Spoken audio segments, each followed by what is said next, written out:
Hello, hello, hello. Happy Tuesday, everybody. It looks like our boy Sea-Dog, my co-host, will not be joining us at least for the first part of the show. He might stop in later, but I do have a special guest, or even two, maybe, that will be on the show. So we'll get started here in just a minute. Yes, and it should be noted, rest in peace to Ozzy Osbourne, an absolute legend. Didn't he just do a farewell concert like a week or two ago? So they must have known he was on the way out. But yeah, rest in peace, Ozzy Osbourne.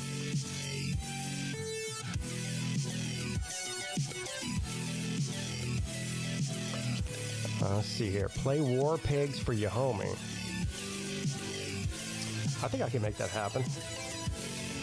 I am a man of the people.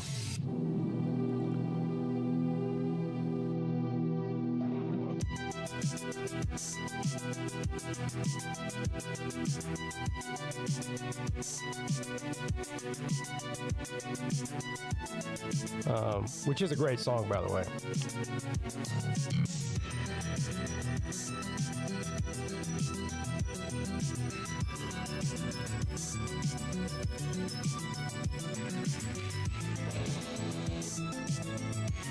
All right, we'll get rid of this, whatever this 80s synth wave, dark wave stuff is, and let's play something in honor of Ozzy Osbourne, as requested by your boy Rec Talk.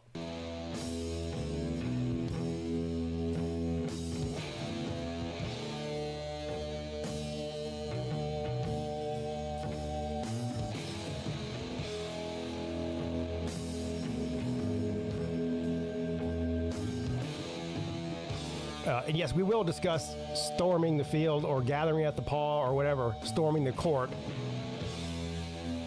during the show. Thank you.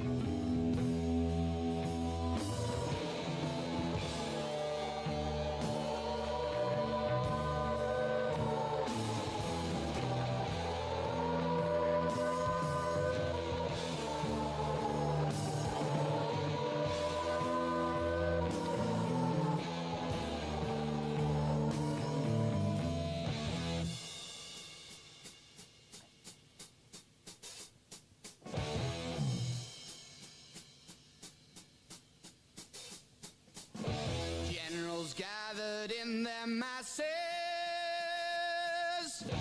just like witches at black masses, evil minds that plot destruction, sorcerer of death's construction, in the fields of bodies burning, as the war machine keeps turning, death and hatred to mankind, poisoning their brainwashed minds. Oh Lord, yeah.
I need somebody to tell me what year this song was released. Can somebody tell me what year the song was released? Now in darkness, world stops turning. Ashes where the body's burning. No more war pigs have the power. And as God has struck the hour. My guess, I was about to say 71. I had not looked it up. I was seriously asking what year. I'm trying to guess myself. I was going to say 71. Pete McGaha says 70. Jay Shipe says 70. Which means they're probably right, not me. Satan laughing spreads his wings. Oh, Lord, yeah.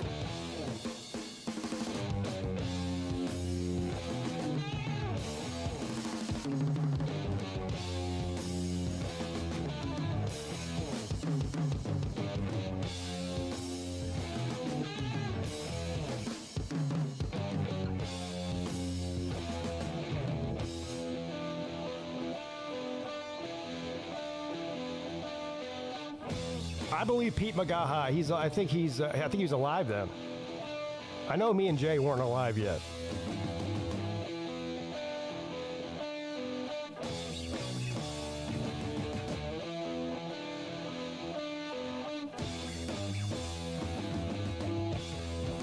Oh, I'm sorry. Hey, he was one. I'm sorry. Hey, but being one is still technically being alive. So I didn't lie.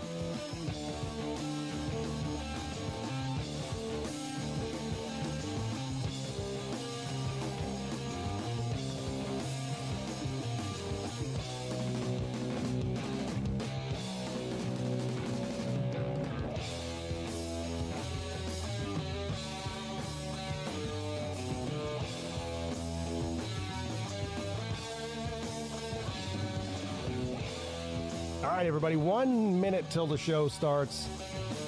Like I said, your boy Sea-Dog is indisposed. He's at work still. He might pop in later, but I got a special guest or two to fill in. And tonight we're going to preview Louisville and NC State as requested by you guys a couple of weeks ago. I wasn't here last week. I was in Myrtle Beach with my family. So, but 2 weeks ago, you guys said the next two you wanted to see were Louisville and NC State. So we'll do that tonight. And of course, talk about some other things in the ACC. It's ACC Media Days this week, and it's already gotten off to somewhat of a bang.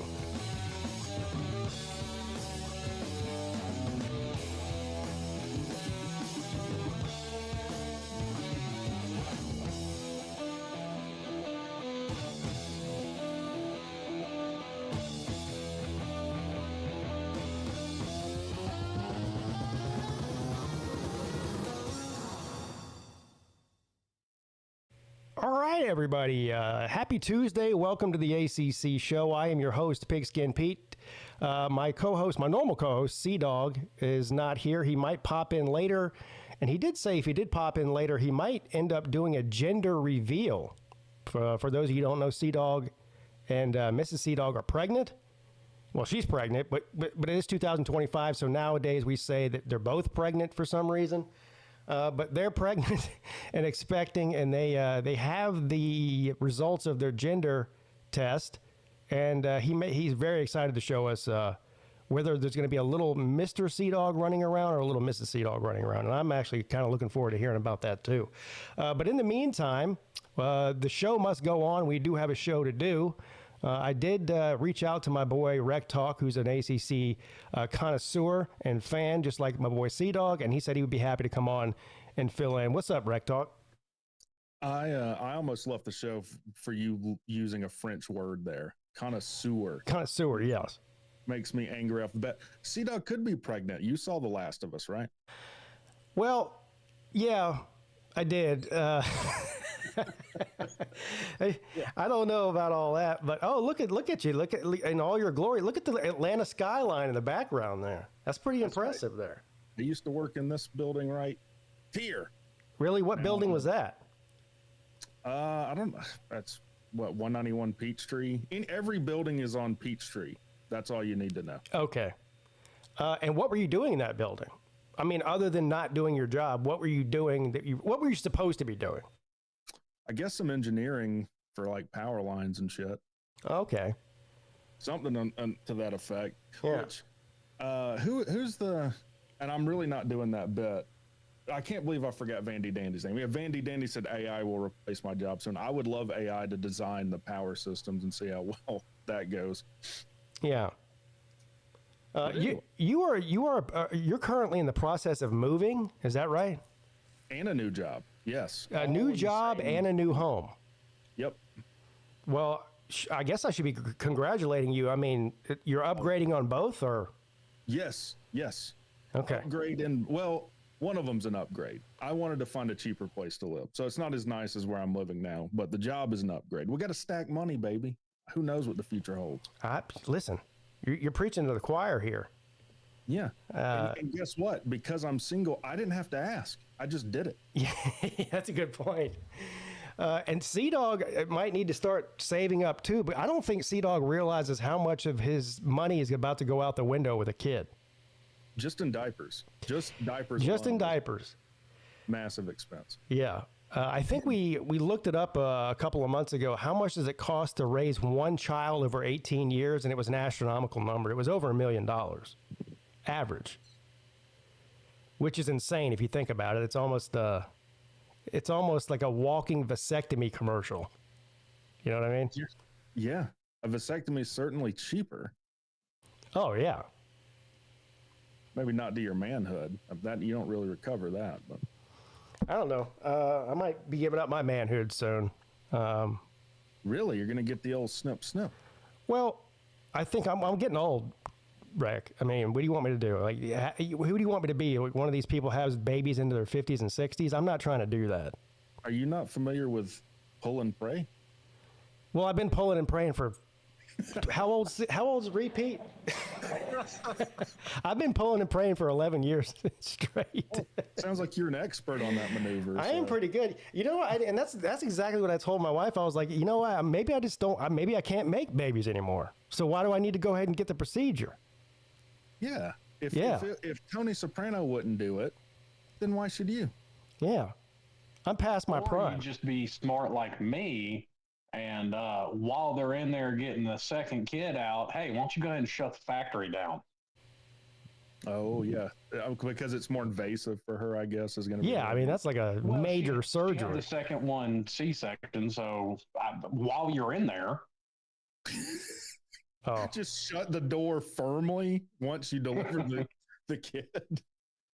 Yeah, pretty much. Let's go ahead and cement this thing up. Yeah. Well, if there were any female viewers, they're long gone now. Well, we have at least one. Andrea's in here. She's the only one that's like has the no pun intended, the balls to stick around in these conversations. So. Or maybe the pun was intended. No, she does. She's all woman. Anyway, thank you for joining us too, Slim. Have you guys paid any attention to what's going on at the ACC Media Days so far? Well, today was the first, or yesterday was the first day, I guess, technically.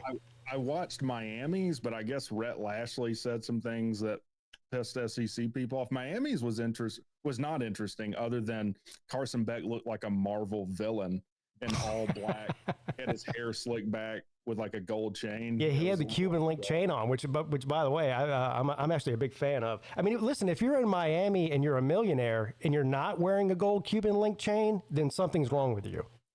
Yeah. That is a good point. Yeah. But he did very much have like a Dr. Doom look going on. Yeah. I mean, I kind of liked it too. It is fitting. They talked a lot about Cuban coffee. They probably talked about Cuban coffee as much as they did football. They did. I think that's a Mario thing because he brings up Cuban coffee all the time. Which is not coffee. Can we agree on that? It's something else entirely. So there were some people, particularly from the Georgia fan base, that were reading in a little bit too much to what Carson Beck said. Now, you got to understand, they put these players up on a podium and they just get the questions thrown at them.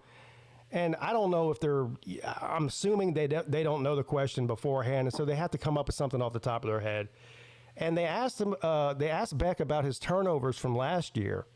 And he said, obviously that's something we've talked about a lot here. The same, we talk about coach speak. This is kind of player speak about limiting turnovers. Obviously, you don't want to turn the ball over. He said, but I do not need to be Superman like I tried to be last year. I just need to play my role, which is interesting. So the Georgia fan, or some Georgia fans that I saw on Twitter anyway, took that as a slight as, well, he thought he was better than us and he had to save our season. How did you read that, Slim? Well, I don't understand them getting mad at it because they were sliding their own wide receiver core all season long. So why are you getting mad that Carson Beck's doing it too just because he left? Yeah. They were next to last in the SEC in rushing, and they either led the nation or came close to leading the nation and dropped passes. They led the nation. If they get mad about that, I don't know what to tell you. Well, and to his credit, Kirby Smart really attacked that this offseason in the portal and recruiting. So, I mean, he's probably fixed the problem, but that doesn't mean it wasn't a problem last year when Carson Beck was your quarterback. We'll see if they fix it. But yeah, I mean, that's like a pretty benign thing to say. Like, if your receiving core is leading the nations in drop passes, you kind of do have to be Superman, don't you, to win some of those games? And that was a point I brought up about Carson Beck and some of those turnovers, with the amount of drops Georgia's wide receiver core had, probably throwing some passes he shouldn't have, just trying to make something happen. Yeah, like we clowned him for some of the interceptions, but yeah, I mean, to your point, he had to force some balls that he probably wouldn't have thrown otherwise.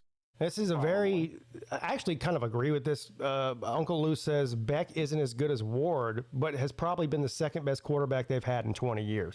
So I think I would agree with that. I'm sitting here trying to think of the quarterbacks in the last 20 years. Malik Rozier. I mean, who was good? I mean, we know there were some bad ones. Tyler Van Dyke. So is he better than both Rozier and Van Dyke in your opinion? He is in mine. Yes. Yeah. Yeah. Yes. Yeah, he's probably better than Stephen Morris. He's probably better. I mean, there's an argument for Brad Kaya considering he holds most of Miami's career records because he was a 3-year starter. Yeah. But given the choice, you would probably take Carson Beck today if you could have Kaya prime and Beck where he is now. I don't know, man. Kaya was good. I'm not going to lie. He didn't have the team around him. He really didn't. Okay. Yeah, no, I think Kaya was better than the team around him, for sure.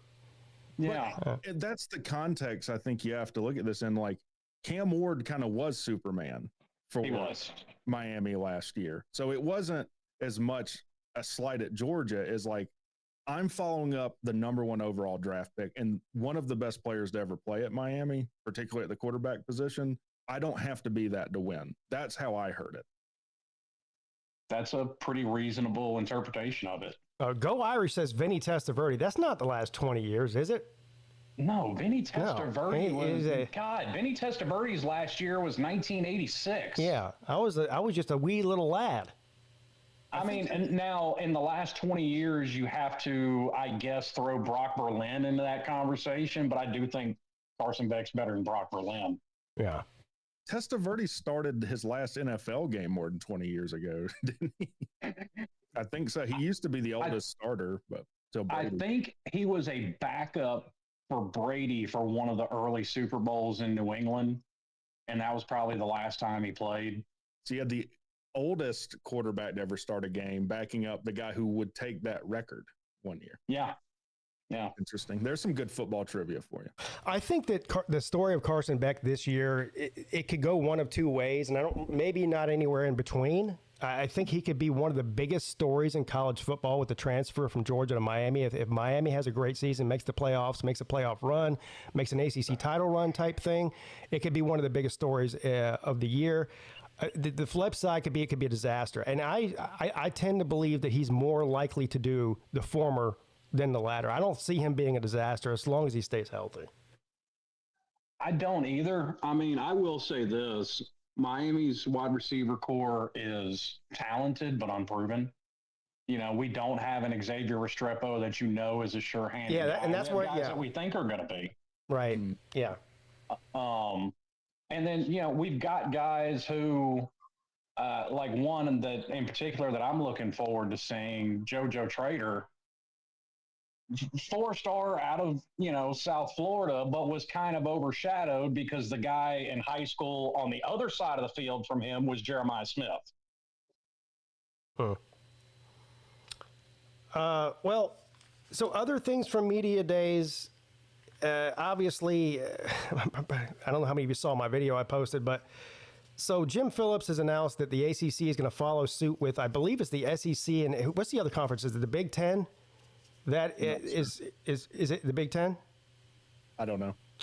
That is starting to fine these teams for rushing the field or court or whatever sport it is. It's not just football. I think it includes basketball and every other sport as well.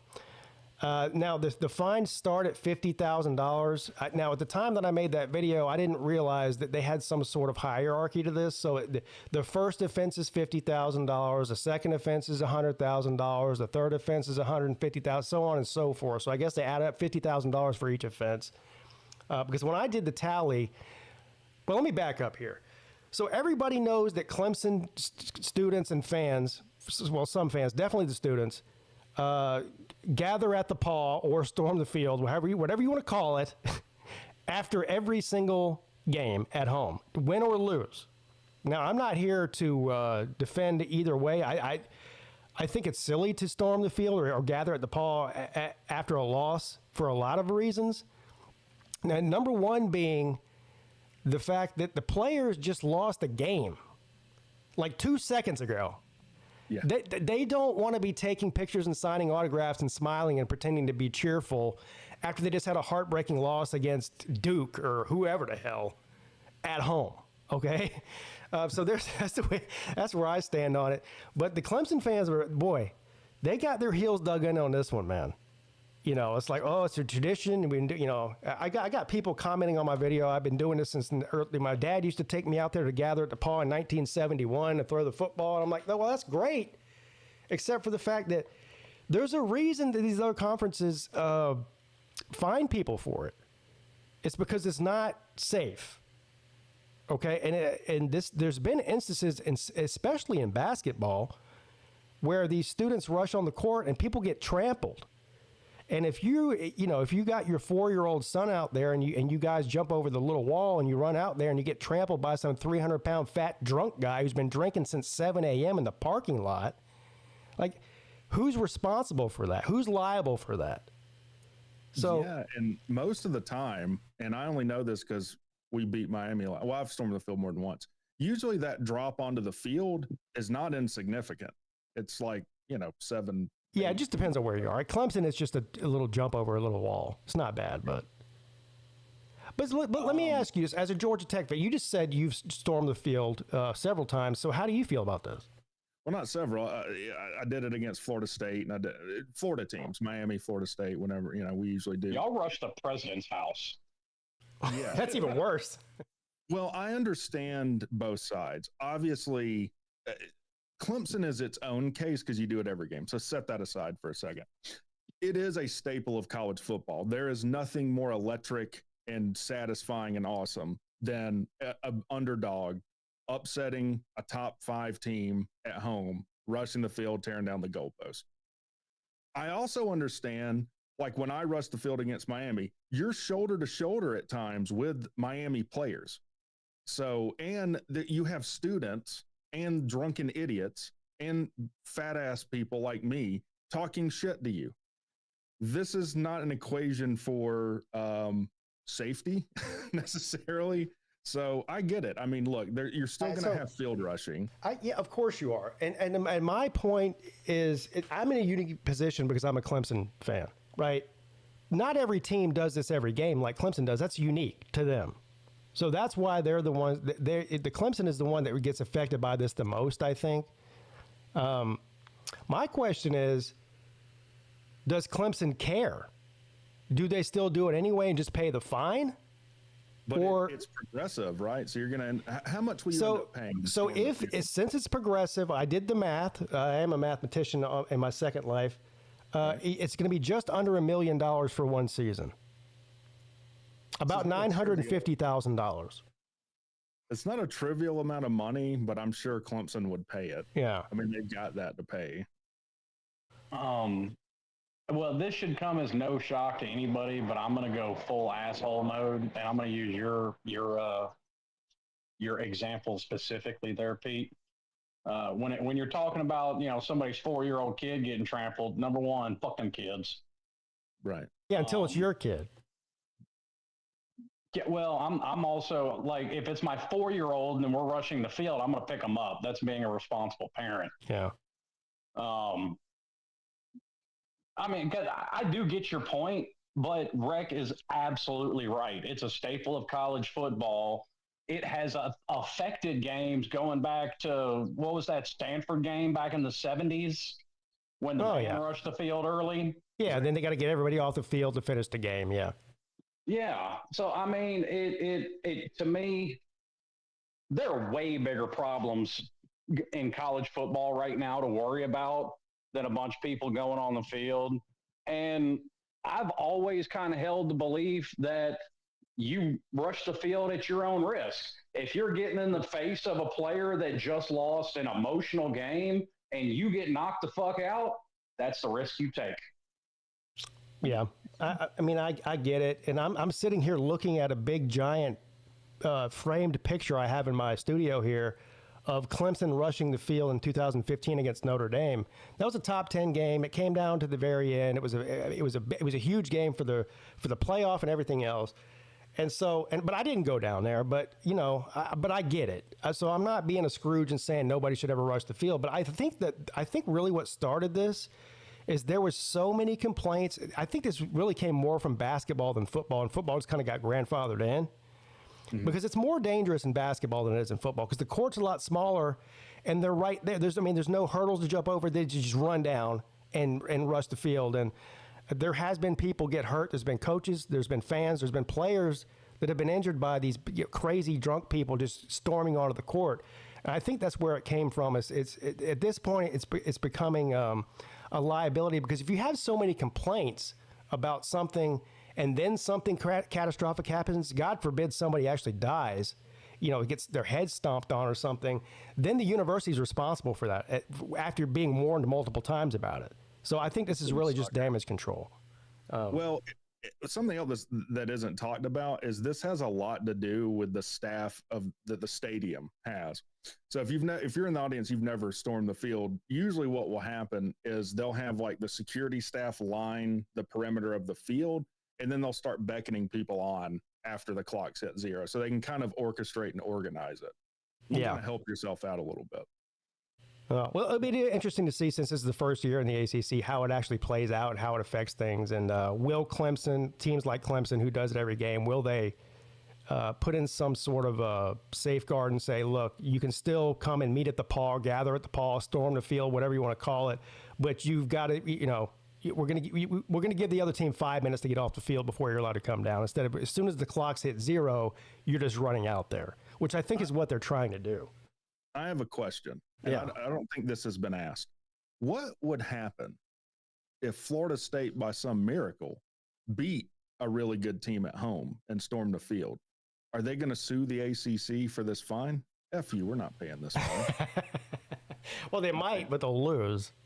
I mean, that would have been my next question about this whole thing is, well, what do you do? What is the conference going to do if you just don't pay it? And that's kind of been my question with the SEC doing it this whole time too. I mean, do they just do like the IRS and take it out of the money that you're going to get before you get it? Or do you can just tell them to F off?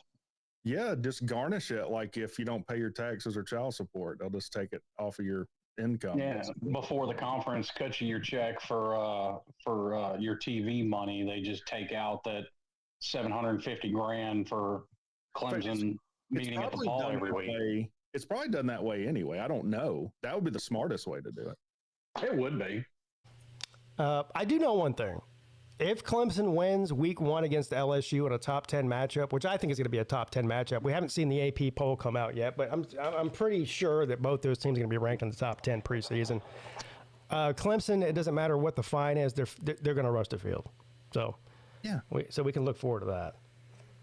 I don't know what to tell the LSU and fans. I think most teams would in that situation. I mean, like Miami obviously hasn't had a bunch of reasons to rush the field, but they have a few times in the past decade or so. I'm looking forward to week 3 when I go to Georgia Tech. There will be no rushing the field because Clemson's going to win. I haven't done our prediction, but I spoiler alert, until we beat Clemson, hadn't happened since 2014. I'm not picking us to beat Clemson, especially what they got this year. There was another thing that I wanted to talk about. The Rhett Lashley thing. Yes. For the media. Before we get into Louisville and NC State record predictions here. So Rhett Lashley, head coach at SMU, who's SMU only in their second season in the ACC, is now being an ACC homeboy all of a sudden and taking shots at the SEC. And he said something to the effect of there's only been 6 teams since 1964 that have won the SEC. So it's not like it's some, dominant conference. It seems like it's top heavy to me. So I'm paraphrasing. I might be able to find the actual quote here. I mean, basically, Rhett Lashley said what I've been saying on the internet for years at this point, that despite what people think, Arkansas would still be Arkansas no matter what conference they're in. They're a terrible football program. Yeah, so this kind of goes back to what I was saying last week in a couple of videos that I uploaded about both Lane Kiffin and Dickhead over there. People are going to say, oh, well, why are you talking about the SEC at ACC Media Days? We just listened to an entire week of SEC coaches bashing the ACC. So I don't want to hear about why are they talking about the SEC at ACC Media Days. Because we just got done hearing it. Lashley was specifically asked a question that pertains, so is he not supposed to answer it? Yeah. No, you're supposed to fellatiate the SEC every chance you get all the time. Well, my name's not Kirk Herbstreit, so I'm not going to do that. Oh, Jesus, don't get these Florida State fans out. I mean, it's a big nothing burger. Who cares? Yeah. Who cares? I'm with you on that. Yeah, who does care? The only reason people are latching onto it is because it's the only thing we have college football ways to pay attention to. Yeah. And make no mistake, every time a coach gets up and do one of these interviews, that you're trying to ask them a question that blows up in the media so that your little publication, can be in the limelight for a second. And I can't wait to hear the questions that Dabo Swinney fields. First of all, Dabo Swinney, they may just give him a whole day by himself at ACC Media Days because that guy does not shut up. If you ask him a question, it's going to be a 3-hour answer. And you let Tyler from Spartanburg ask him a question. And he's going to hear all the stuff from the SEC Media Days from Lane Kiffin and from Brian Kelly. How do you respond to what he said about Clemson? How do you respond to what he said about Clemson? And Dabo, he's at the point now, he's not, this isn't 2012, 2013 Dabo Swinney when he's still hungry. And if somebody said something even slightly negative about Clemson, he went on the offensive.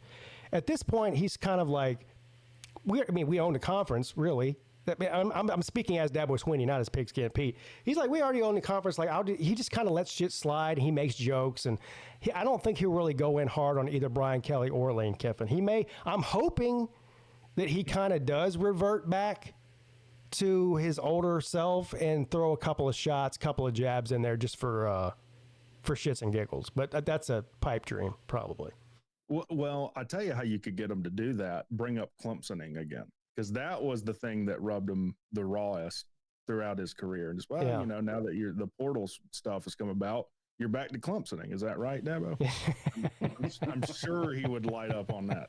Oh, he would yeah. Damn, they need to put us in there to ask him some questions. We can get him fired up real quick.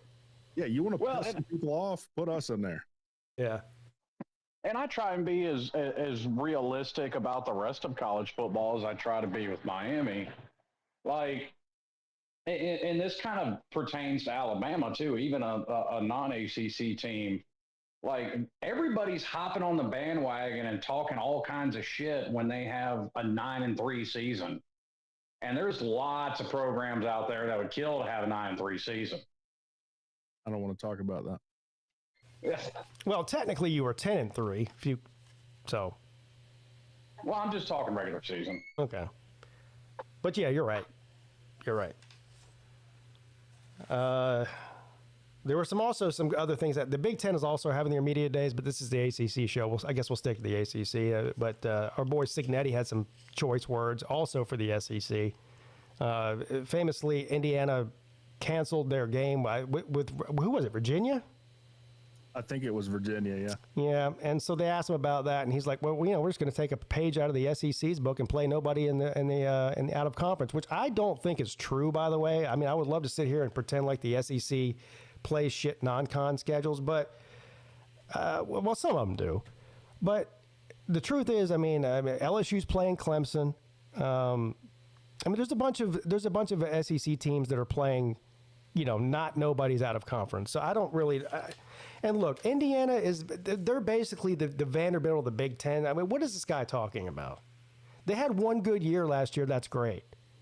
And maybe they'll be. I may call Rutgers the Vanderbilt of the Big Ten. I think that's being a little harsh to Indiana. All right, slightly above. So what? The Missouri of the Big Ten? I don't know. Who do you want to compare them to? Missouri or Kentucky? Kentucky. That's even a better one. So. Anyway, the shade's going to be continued to thrown around these next couple of weeks at these media days, and I'm here for it. But we're here tonight to preview and do record predictions for Louisville and NC State as requested by you, the fans. So we'll get right into it. Louisville is coming off of one of their better seasons in a while at 9-4 last year. This is Jeff Brom's third season? Yeah, his first. So he's 19-8 as a head coach at Louisville, which isn't terrible. I mean, I'm sitting here looking at all the teams. We've done like 7 or 8 teams so far, record predictions, and out of all those, the only one with a better record last year is Miami. Of all the teams that we've done so far, what was Syracuse? Maybe Syracuse was also. Syracuse was on. Yeah, Syracuse had a better record. Duke had a better record. Okay. Like that, and I said this, at the end of the season, because everybody was talking about what a down season it was for the ACC. I think it was just different teams at the top than what people, number one, expected, but number two, are used to seeing. Like, how often does Duke have, 9 or 10 wins in a season? How often does Syracuse have 9 or 10 wins in a season? And how often does Florida State go 2-10? Right. Yeah, and I mean their only losses. Well, they had 4 losses, right? They lost to Notre Dame, who was a playoff team. They lost to SMU, who went to the ACC title. They lost to Miami, who 2 losses threw them out, and then a bad loss to Stanford. So I mean, it's not like they had a bad year. No, they had a good year. They beat Clemson. Now, I went through before the show here and just looked at their 2024 schedule as compared to their 2025 schedule. And, there's been a lot of off-season hype surrounding Louisville. A lot of people are predicting them to be the dark horse to go to the ACC championship and maybe make the 12-team playoff. And I'm kind of like, they lost their quarterback. I mean, the chances they put together a better season than 9-4 back-to-back years are pretty slim for that program. But when you look at this schedule, let me put it on the screen here. For 2025, it does seem doable. We'll go through this game by game and make some picks here. But I mean, their out-of-conference scheduling is worse than Indiana's, maybe. I mean, they do play Kentucky at the end of the year, but that's somebody they play every year. And I guess that's a decent team, but other than that, your first 3 games of the year are Eastern Kentucky, James Madison, and Bowling Green. Now, you do play 2 of the better teams preseason in the ACC, but you don't control that. The ACC controls that, and that's Miami and Clemson.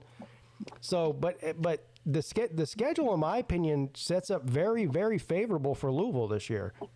In the front end, the back end's a little tougher. I mean, they lose Tyler Shook. They lose their best wide receiver, Ja'Cory Brooks. They lose like 5 defensive linemen. Their secondary is what was suspect for them last year. Really, to me, their season comes down to they bring in Miller Moss from USC. All right. I did a little research before the show. Yes. He had 2,555 yards, 18 touchdowns, and 9 interceptions. The thing with Miller Moss, though, is he's following Caleb Williams. So the argument that a Louisville fan will give you is that wasn't the right system. He was following a Heisman Trophy winner. If anyone can get the most out of this kid, it's Jeff Brom, which they could be right, but their season's gonna hinge on, can Miller Moss step up for them? No doubt. I mean, he was with Southern Cal for 3 years, rode the pine. You know, and in the age of everybody, you know, complaining every time a player transfers out of a program, I don't blame this kid for transferring. Do you? I mean, he rode the bench for 3 years, and he wasn't going to be the starter this year either. So of course he's going to leave. I mean, you said how many games did he play? Did he start anything at Southern Cal? Do you know, or is he just like trash time guy? No, I think he started last year. I don't know how many games. I can find that out for you. Let's see. It wasn't that many, I don't think. 1, 2. Yeah, I want to say maybe. I don't know. It started 5 games or something. Let's see. Yeah. All right. So he's got a little bit of. Well, he's definitely experienced, whether he played a lot or not, because he's been on a college football roster for 3 years. Now, he started 9 games last year. He started 9 games. Okay. I was about to say, with the stats he has, 5 games would be amazing. Yeah, that's right. Yeah, he threw 19 touchdowns in 5 games. That'd be pretty damn good. I did know that. So Southern Cal and Louisville played in the bowl game in 23, and I guess Moss played in that game, and they smoked Louisville. So now he plays for them, which is ironic. But I don't know. I guess he has a high ceiling, but we haven't seen him play enough consistent football to know if he's going to be an upper echelon type player in the ACC or sort of a middle of the pack guy. I don't think he'll be a total shit show, but we just need to see where he's going to fall in the pecking order between Haynes King, Cade Klubnik, Carson Beck, some of the better proven quarterbacks in the ACC. Well, I think he's got weapons around him. I think they're okay at offensive line, particularly at their tackles. They're going to be okay, which is good for a quarterback coming in with his first start for the team. Jeez. And he's going to have wide receiver targets. The big thing is going to be what is he able to do with it, and what's their defense, particularly their secondary, going to be able to do. Right. Yeah, well, and I'll even give him this for as much as in past years it's been true when the SEC claimed it as far as having some of the better defenses. Most of the best defenses in the country were all in the Big Ten last year. So and he's not going to be up against that. That's a fair point there. Let's just dive right in the schedule here, and I'm just in the interest of time. I'm picking them to start 3-0. I mean, you've got 3 quote unquote. Now look, will one or two of these games be at least maybe tricky for Louisville? Sure, they're all home games. James Madison is definitely a tricky one. That's their second game of the year on September the 5th. So that, and I believe that's a short week for them too. They play Eastern Kentucky to start the season, and then they go. Then they have a Friday night game against James Madison. So it's a short week. That's also a night game. I don't know if that matters, but I still feel like they're going to start the season 3-0. Does anybody have them losing one of these games, and if so, why? I do not. I don't either, but if any of them has a potential to be a loss, it would be James Madison. Yeah, I think so. Unless all of us are just way off about Louisville this year like we were about SMU last year. Yeah. All right, so 3-0 start from the panel here. Then they get to leave the comforts of Kentucky and travel to Pittsburgh. At Pittsburgh, I'm giving Louisville the win here. I am very low on Pittsburgh this year, probably lower than most people, and I hope I don't end up regretting that, but I think I might. I'm the opposite. I'm actually fairly high on Pittsburgh this year. We all clown them for losing 7 straight games or whatever it was, but they lost them all without their starting quarterback. Now he's a really good quarterback. He's going to be coming back. I think they return a good bit. I actually got them taking an L on the road to Pittsburgh here. Okay. What about you, Slim? Slim dropped for some reason. He did? So now we got to have a tiebreaker. Yeah, we need him. Slim, where did you go? Hey. Oh shit! C-Dog. Look at this. Now we're the tiebreaker's all screwed up now. Yo. Sorry, I accidentally hit the button with my knuckle. So I have Louisville beating Pittsburgh. Rec Talk has Pittsburgh winning. You know, I'm not going to lie. Pittsburgh may be the hardest team for me to figure out. Mm-hmm. Because they've actually been fairly consistent, minus a couple of seasons. And I want to just say those couple of seasons were, mulligans. I'm wanting to give them the benefit of the doubt. But just simply based off of last year, I'm going to go with Louisville taking the win. Bang. Bang bang. Bing bang. So that's 4-0. I would let C-Dog weigh in, but he came in the middle of it. So I'm just going to go ahead and take a win for Louisville here. It's fair. I'm glad I don't have to pick a freaking ACC game like that. Well, show up on time and you get to pick it. Oh, come on. Well, it's like I said, C-Dog's, he's about to be working a lot of overtime with that baby on the way. Once he realizes how much it costs to raise one. Yes. After this, we should. I want to show you guys the gender reveal. All right, can we get through this? Yeah, after this. Yeah, we'll do it. Let's get through Louisville. We'll do the gender reveal, and then we'll talk about NC State. 'Cause I've got a lot to say about NC State. A gender reveal intermission between our. Yeah, we'll do a gender reveal intermission, and I am looking forward to it. All right, so moving on, we got them at 4-0, which is a very good start for the bird with teeth. Next, they go back home again against Virginia. We've already done the Virginia. Did we already do Virginia? You got to have them losing to Louisville then. Yes, I've got them losing to Louisville. Yeah, I'll sign off on that. Me too. Yep. Damn, 5-0 Louisville. Virginia will sneak up and beat someone good this year. Yeah, they will. Louisville. They always do. They always play spoiler to somebody. Will it be Louisville? I'm kind of hoping so, honestly. Depending on what happens in the first 4 weeks with some of the top teams, like Miami, Georgia Tech, Clemson, that'll decide. But I think that might be an elimination game for them, possibly early in the season. So that'd be a big game. They need to win that one. Then Friday, October the 17th, they got to travel down to Miami. I'm going to let Slim start with this one.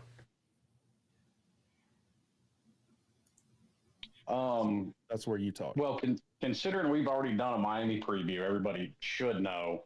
I've got Louisville taking a big fat L because I do think Louisville's offense is going to have a bigger drop off than Miami's will.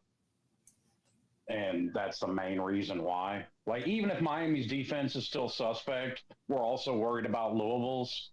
So I think that'll be the difference. Louisville will have a bigger drop off on their offense than Miami will. I too have already picked this game, and I picked Miami, so I'm not going to change my pick there. Yeah, it won't matter then for me. But look, Miami doesn't have the questions that Louisville does. Even like Slim said, if they have questions on defense, they don't have near the questions on offense. Louisville loses a really good quarterback. They bring in someone who's a big question mark. Carson Beck's a proven guy. Miami should win this game. All right, so the first loss for the bird with teeth come at the hands of Mario Cristobal and his jiu-jitsu black belt team. And his Cuban coffee. And his Cuban coffee, yes. Still, a good start out that halfway through the season, 5-1. All right, Saturday, October the 25th, at home again against Boston College. I've already picked it. We've already done Boston College, and I already picked Louisville to beat Boston College. So there we go on that one, too. I think Boston College is the trickiest team to pick in the ACC this year. I think Bill O'Brien's doing a really good job there, and it would not surprise me if Boston College went 7 or 8 wins this year. They got rid of the worst quarterback in the ACC. Florida State took him. Would not surprise me if Boston College came and beat Louisville at home. In fact, I might pick Boston College to beat them here. It doesn't matter, though. The panel, you weren't here, Rec, but the panel that week picked Boston College to go 5-7 for the season. Do you think that's fair, or do you think that's low? I think it's fair, because that's why I said they're the hardest team to me in the ACC to project. I mean, what they went 6-6 last year, or 7-5 with Casanello as a quarterback. Right. So, I mean, Well, to be fair, they benched Castanelos too. right. Once he fumbled every other possession. So it wouldn't surprise me if they win 4 games, and it wouldn't surprise me if they win 8.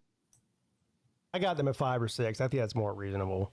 I do agree with you, though. That I think that I mean, look, man. That's one of the tougher jobs in the country, in my opinion. Yeah, the last coach quit and went to the NFL and said, "I don't want to do this no more." Yeah. It's just, I mean, it's a tough place to recruit. It's a good school. It's hard to get in there. Like they actually were one of the teams that actually does have standards as far as academics and whatnot. It's just, I don't know. It's just a tough region of the country to recruit to. It's a tough team to recruit to. I think Bill O'Brien's doing fine, but fine for Boston College, in my opinion, is with their schedule this year and looking at some of the other teams around the ACC. It's like, yeah, 6-6 would be a decent year, honestly. Yeah, I think that's right.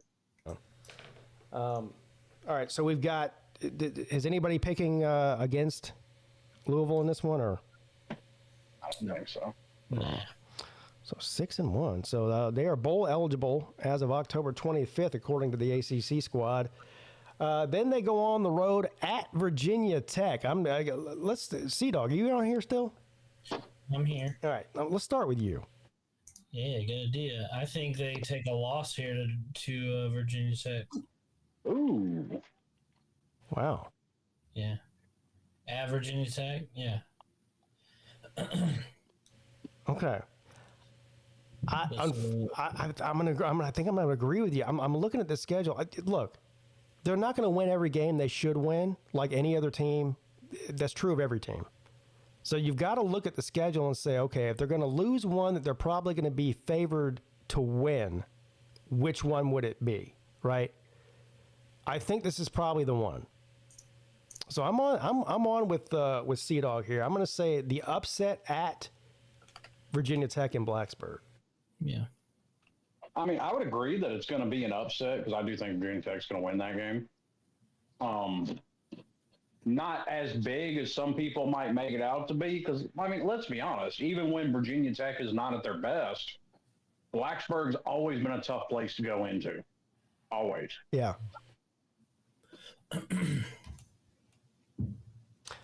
Boy, Virginia Tech might be we're talking about two of the teams that might be the two of the biggest unknowns in the ACC, in my opinion. Yeah, Virginia Tech's always supposed to be this dark horse, and then they fall flat on their faces, like the team we're going to preview next. I don't know what to think about Virginia Tech. I don't even know that their coach survives the year. I mean, if they started off with like 3 losses or something, he probably on the hot seat, right? Well, you would think so.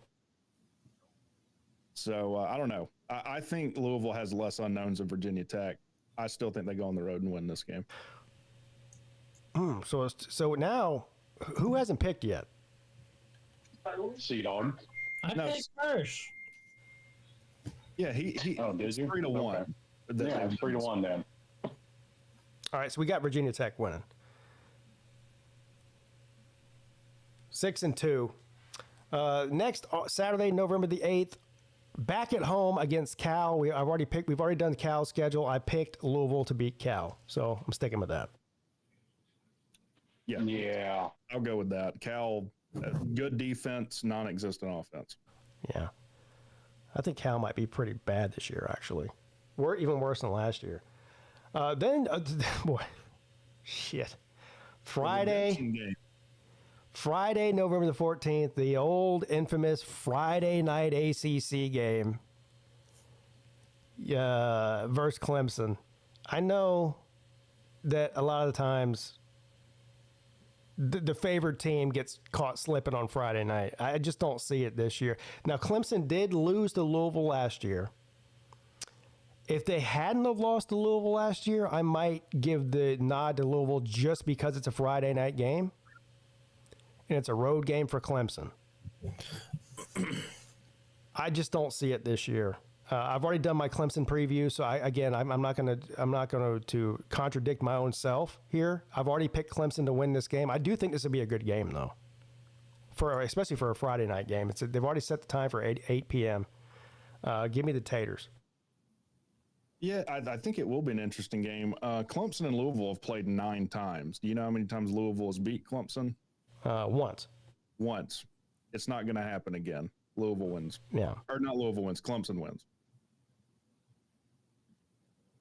Well, I'm not going against the betting gods. Road team, road favorite, more than likely, on a Friday night, and a ranked team, more than likely. Probably will be. Yeah. Clemson will take that L. They'll probably be a top 20 team. If they're 7-2 like we think they will be, they'll be a top 20 team. Oh. All right. Sea Dog's the tiebreaker. Yeah, Sea Dog, you're the tiebreaker. Or you might tie it up completely. We'll see which one. Not a good start, but continue. We're picking the cow game, right? I wasn't paying attention. No, we're doing Clemson now. Oh. Look, I'm sorry. I got a text from work. Jesus. I got a text from work. Get your priorities in order. They're losing at Clemson. What is this conversation even about? Yeah, exactly. Thank you. Right, we'll just move on. By the way, I'm getting texted constantly by my wife, too. I'm just ignoring her, unlike you. No, I know, but they have this freaking emergency job. He got the job today, and it installs Friday. Right. You respond with, sounds like tomorrow's problem. Yeah. Or just don't respond. Yeah. Because it's 8 o'clock. Yeah, they could be calling me right now with a riot from the jail. It can fucking wait till after the ACC show. Yeah. Slim will show up to the jail, be burned down to the ground. He's like, and they'll be like, "Where were you at?" He's like, "I'm on the ACC show, bro." Come on, man. I know. Okay, so this is 8-2 after 10 games. Now it gets real because these last 2 games are no gimmies.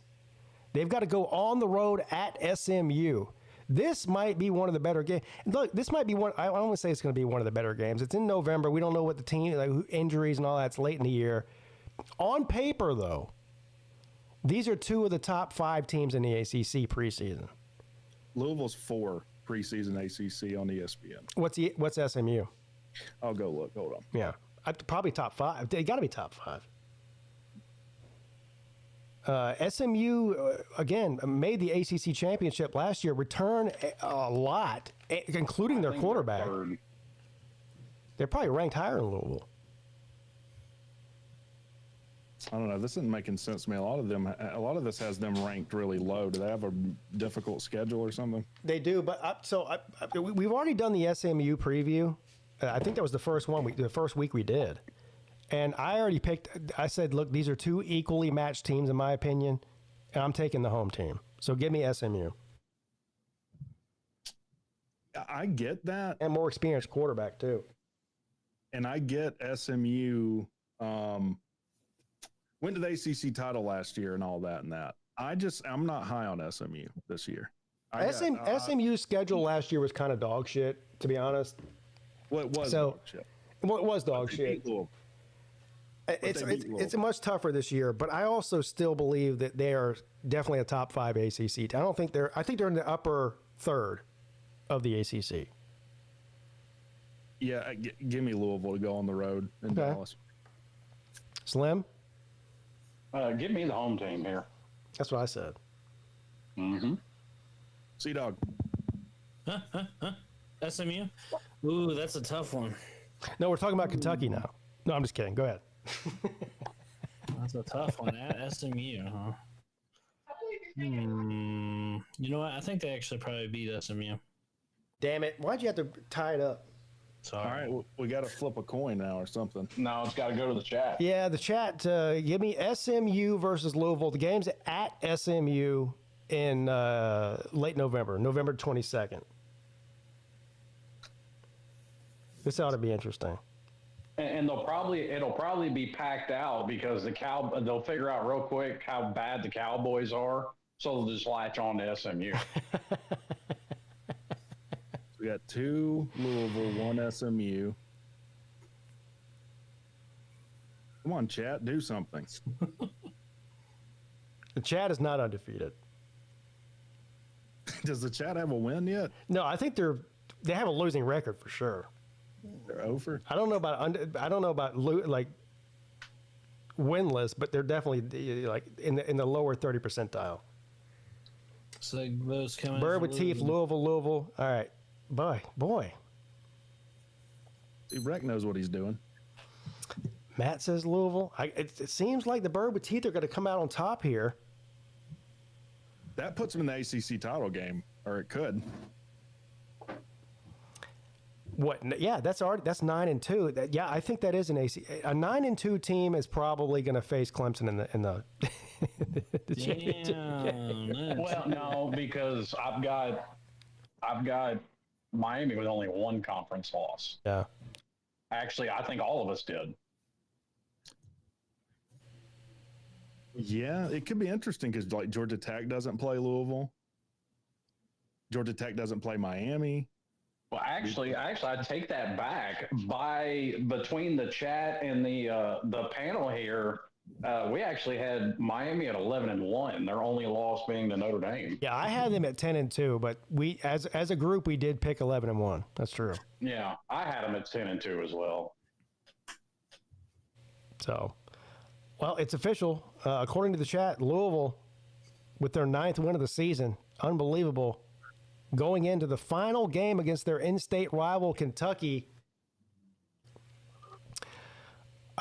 Boy, I hate to say, I can't believe I'm saying this. Hell. God damn it.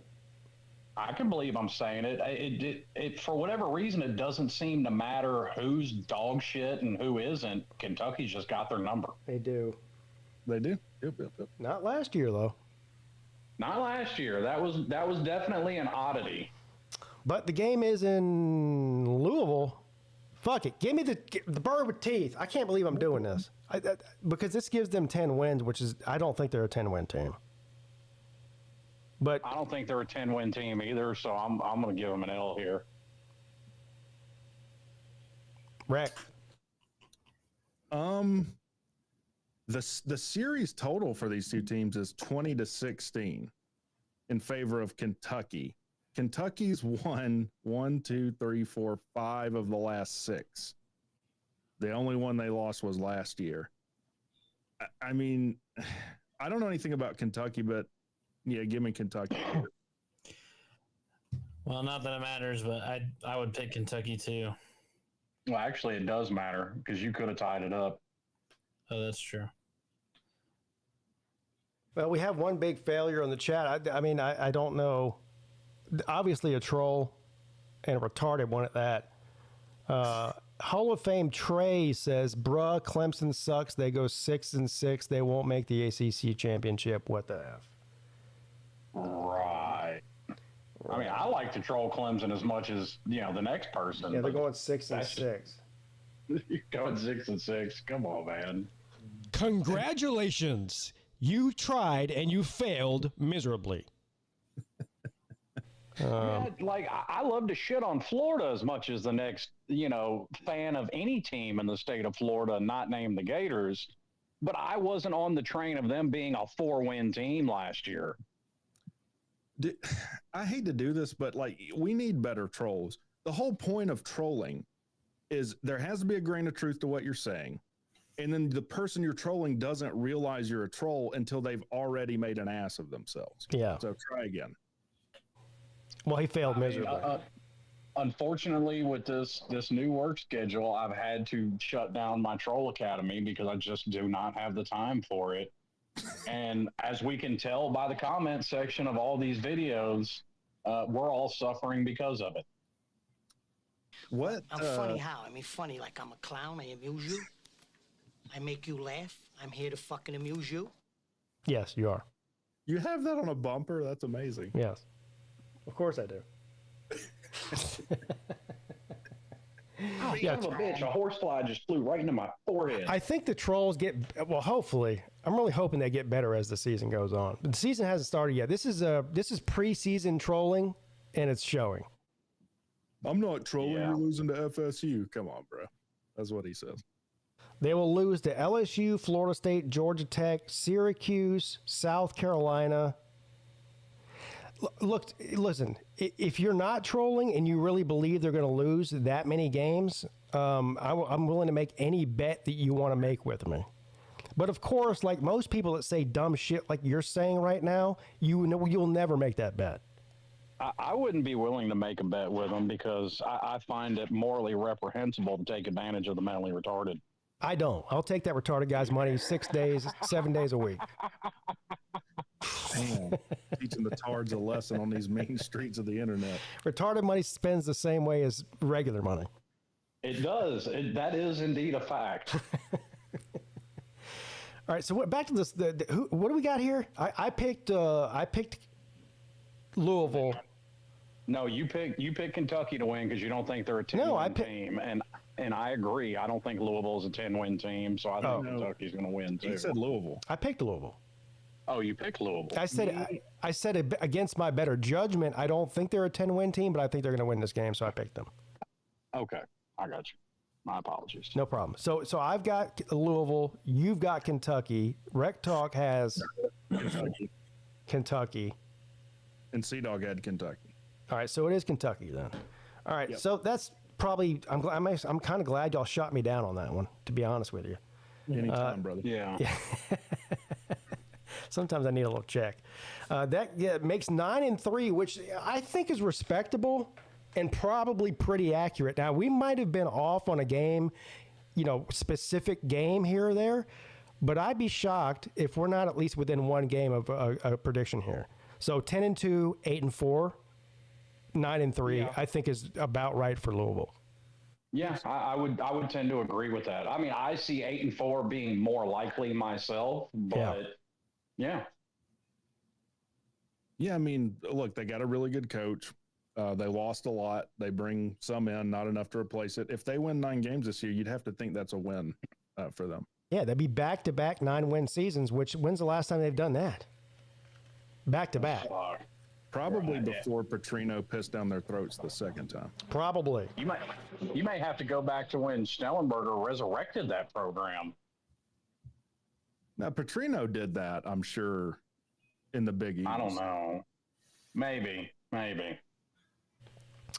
All right, while I'm pulling up this next shit show of a team, we're going to talk about NC State. I think it's time for Sea Dog's time to shine here. That's your cue there, Sea Dogs. You have a gender reveal. Is there something you need me to show, or you just like how you doing Why don't this? I just share my screen? How about that? All right, give me a second. Let's see. Hold on. Yeah. You keep missing your cues like this, you're going to go back to being Sea Dog with a W.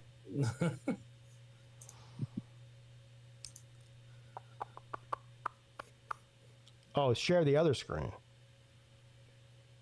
What? You've got 2 screens here. All right, hold on a second here. All right, here we go, everybody. Can you see it? Yeah, I'm ready when you are. Now, do you look who's pictured here? That's my ass, bro. Is that Rec Talk? Yeah, That's Rec Talk's posterior. he was there. And hold on, before you play this, he's got what I don't know. Look, I won't hate on the shirt because it looks like something I would wear.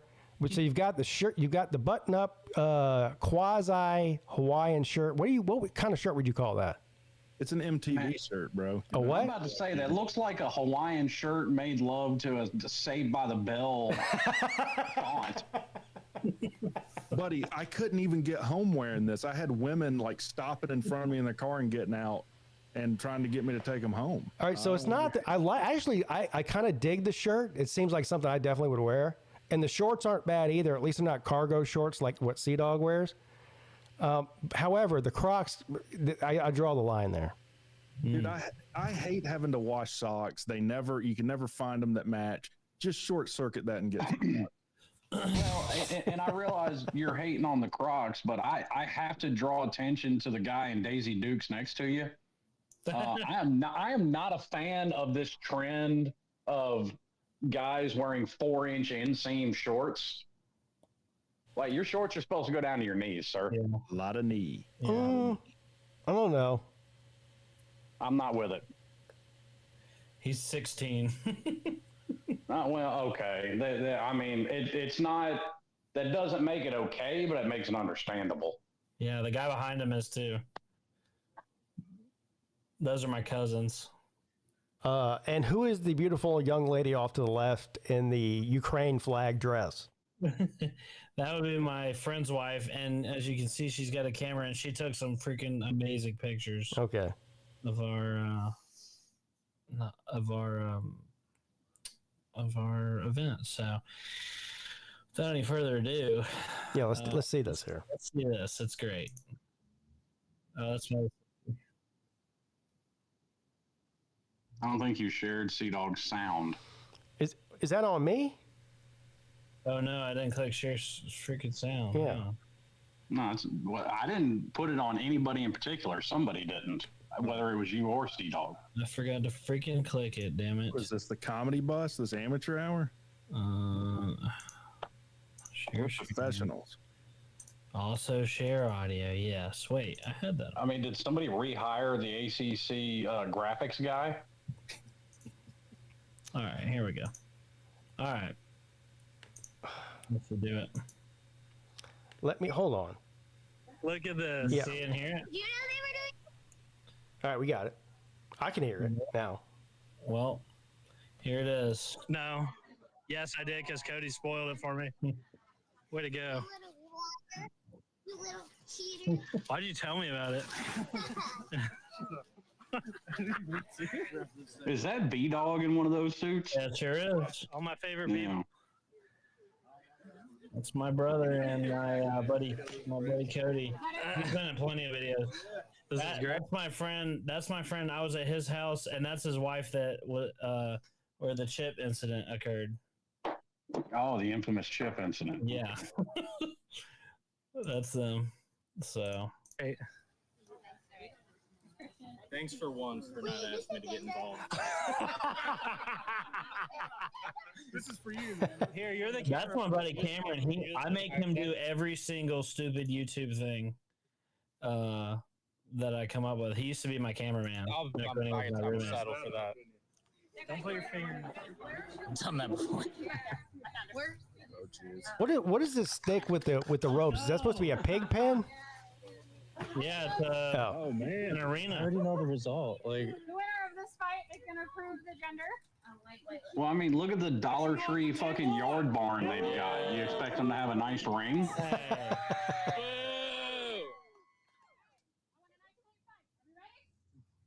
Let's go! Oh, yeah! Yeah! Let's go! Come on, Cody! Kill him! Kill him! Gamecocks over there cheering for the girl. oh, I got one. oh no. This is the most redneck gender reveal I've ever seen in my life. Ain't really going at it. Is this a victory? Oh! Oh no! Oh no! It was a false flag. It was a false flag. That's it, man. He's washed! Oh, Look at this. Now he's thrusting. a fake out. Washed! Isn't that crazy? It's a boy! I want to fight! Yeah, I don't think it was 100% clear until he said that. Yeah. Wow. Do you have anything to say for the people back home? Nothing but a champ. Sir, it seems you're washed. Do you have anything to say Look for the at it, people look at back home? We had a good showing, but just wasn't That is one sweaty thought. What Do you the have anything to say for the Well, it was like 98 He degrees. tried his best. He was a gentleman. Look at the embarrassment on his wife's face. washed? Steven, do you, what's up? I Still in Team Girls, no matter how this bout. That is a disturbing Steven, do you have mustache. anything to say for the Steven back home? I was Team Boy. I had no choice but to be Team Girl. But hey, all we can say now that we know what the boy is. That's exactly how I feel, Steven. Yep. All right. Well, hey, listen.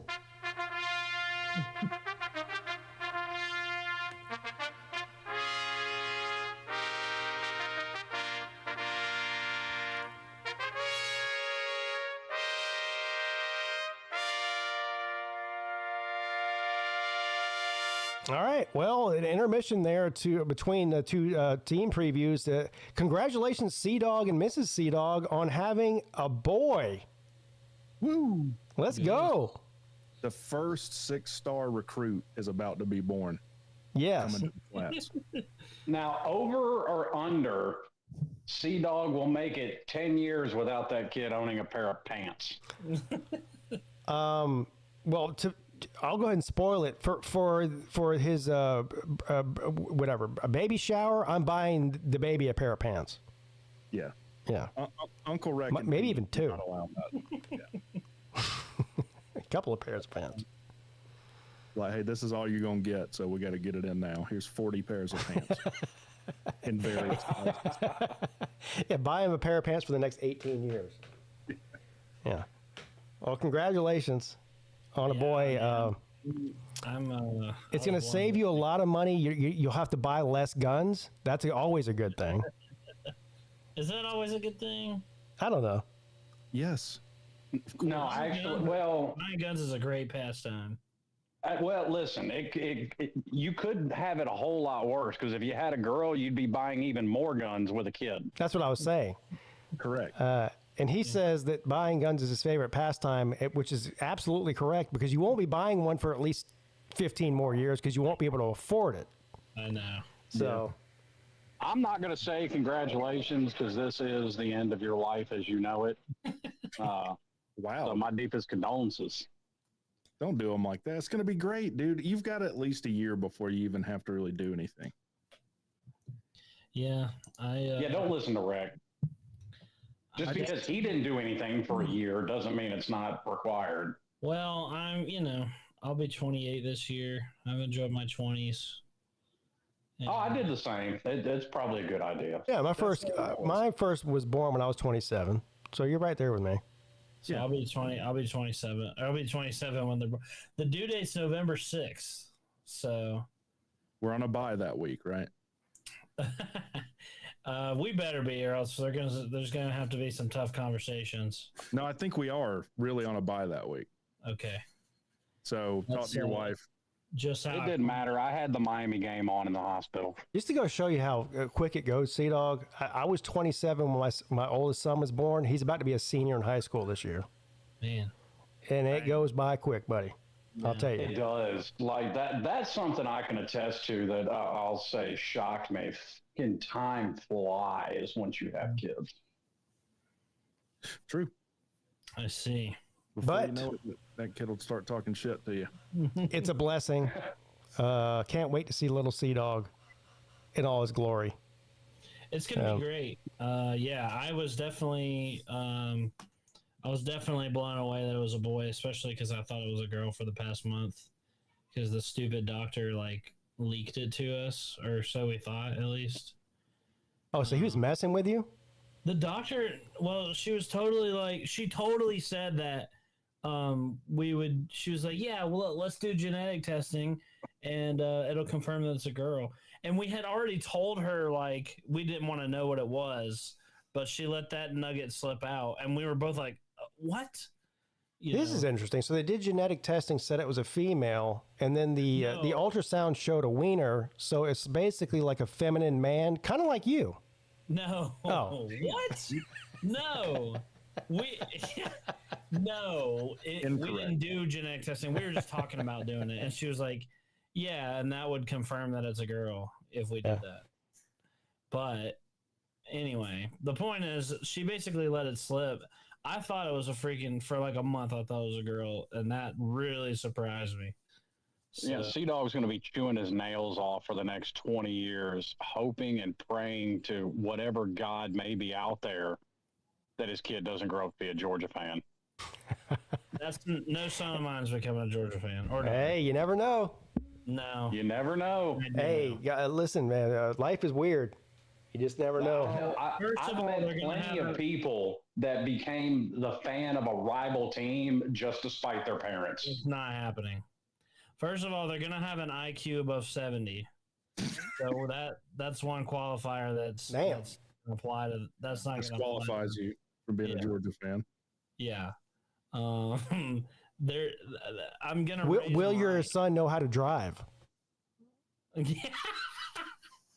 Yeah, they'll follow the rules of the road. Yeah, I'm not sure that Sea-Dog knows how to drive. The numbers that they put on the side of the road, they're not going to exceed those numbers. Yeah, because you never do that. Right. Have you ridden with Sea-Dog? At least no more than 10 or 15 or so. I've never ridden with. I've never been in the car with Sea-Dog where he was driving. I don't think. He's super cautious. I'm a really safe and careful driver. You're a very safe driver. But after watching Rick drive in Athens, I'll never ride with him. I'm the exact opposite of a Georgia fan. What are you talking about? So, yeah. All right. Well, anyway, congratulations. Thank you. Yeah. I'm more excited. Every man wants a son. What'll be little Sea-Dog's first game? Like, so the due date is in November 6th. So what's the game after that? So the game after that, I will definitely be taking him to. No, you won't, because he'll be like 3 days off.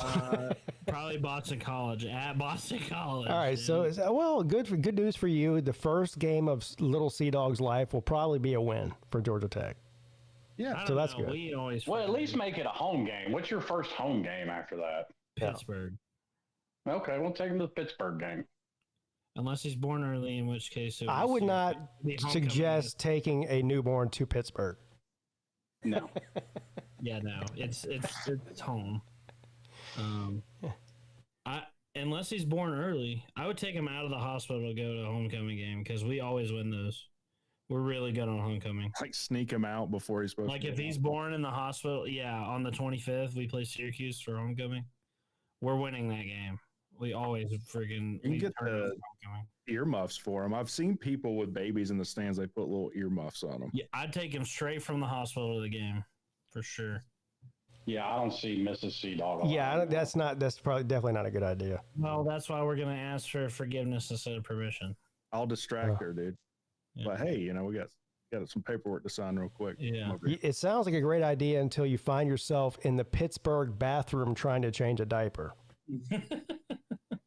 No bueno. Yeah, it's a whole game against Pittsburgh. It's a whole game. I mean, listen, I went to a game like a week or two after my youngest was born, and there's a reason that my wife and the kids didn't come.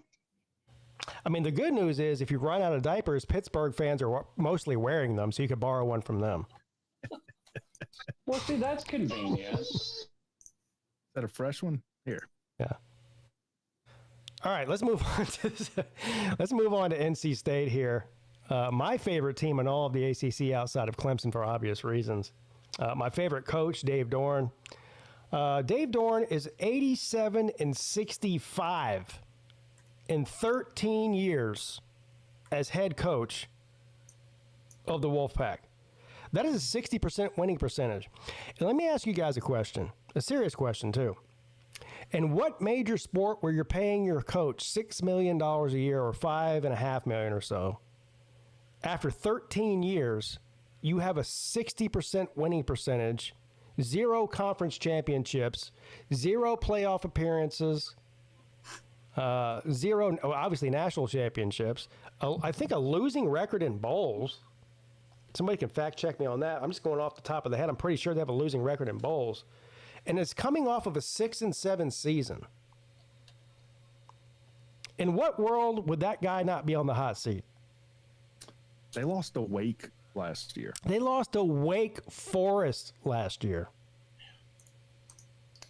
Well, I mean, this shouldn't be letting some big cat out of the bag, but Dave Clawson's a better coach.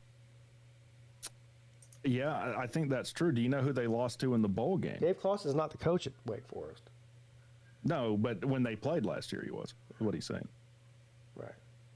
They lost to East Carolina in a bowl game last year. Oh, God damn.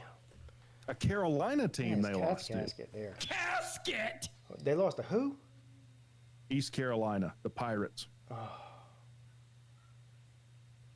Oh.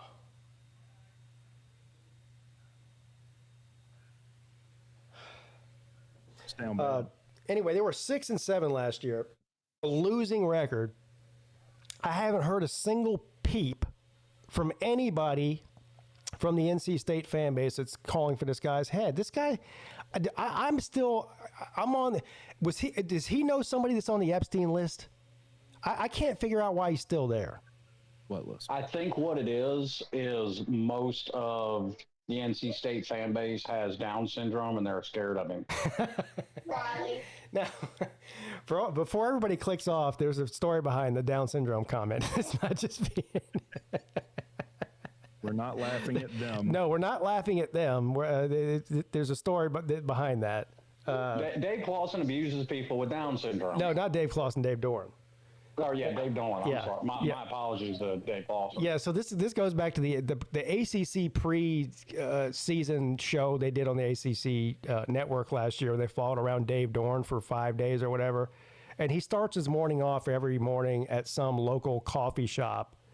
And God bless this coffee shop, all of their employees, or not all of them, but most of them have Down syndrome, which is a great thing. They give them, and students of the university too. And they give him a job and all that.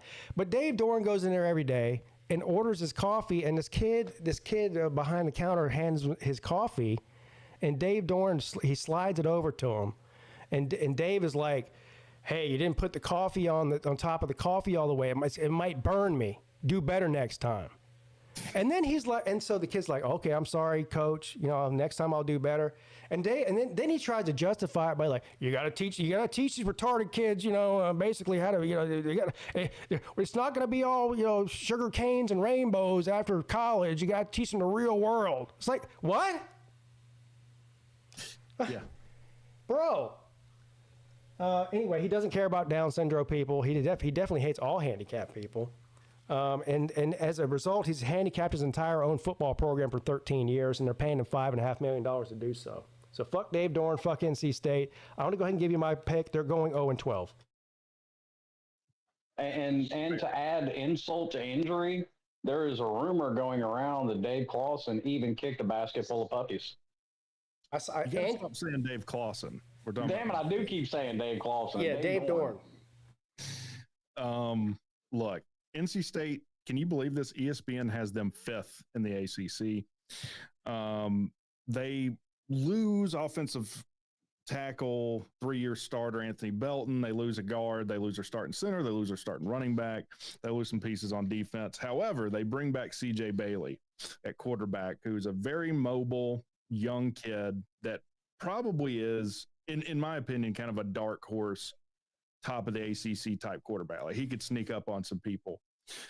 But they lose every starting wide receiver. Yeah. I don't see why they're picked to be 5th. They're going to struggle. Is this the year finally? Like he was telling that kid, hey, you got to be hard on these kids like you that make $6 million a year to be mid in the ACC.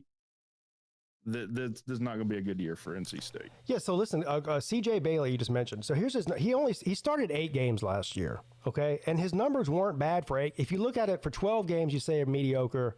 For 8 games, not bad. 2,400 yards passing, 17 touchdowns, 10 interceptions. I mean, it's not lighting the world on fire, but it's not terrible. So, he was a freshman too, right? Yeah. He was a freshman last year, yeah. Yeah, that's actually pretty decent.